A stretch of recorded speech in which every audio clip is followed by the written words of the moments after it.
पकडून ठेवा. म्हणजे दोनदा करायचं आहे. 9च आहे नाही बघायचं झालं. आता ओढायचं आराम. ठीक आहे. ओढायचं कसं पकडायचं पहिला शेवटचं बोट खाली 3 बोटं असं आरामात पकडायचं. हे उघडायचं, तोंडात पकडायचं, खोल श्वास घ्या. घेऊन जितकं येतं तिथं घ्यायचं, त्याच्यानंतर श्वास पकडून ठेवायचं. मनातल्या मनात 10 पट्टाकडे मोजायचं, नंतर नाकांचा सोडून टाकायचं. कळलं ना? आरामात करायचं. स्प्रे करताना हे बंद पाहिजे नाही. हे असं आहे बघा. श्वास सोडली नाही, पकडलं.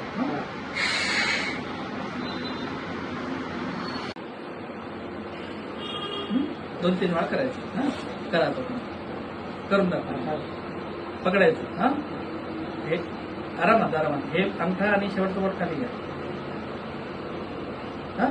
पकडला आता त्याला हवा सोडा बाहेरची, मधली बाहेर सोडा हवा. पकडा. उघडा आहे याचा निवडा. पकडा. आतमध्ये पकडा. ओढा. पकडून टाका. नाकाने सोडायचं. नाकाने हवा सोडा. सोडा. आता ओढा परत. पकडून ठेवा. सोडा नाकाने. सोडा. अजून एकदा ओढा. लावून ठेवा. ओढा. पकडून ठेवा.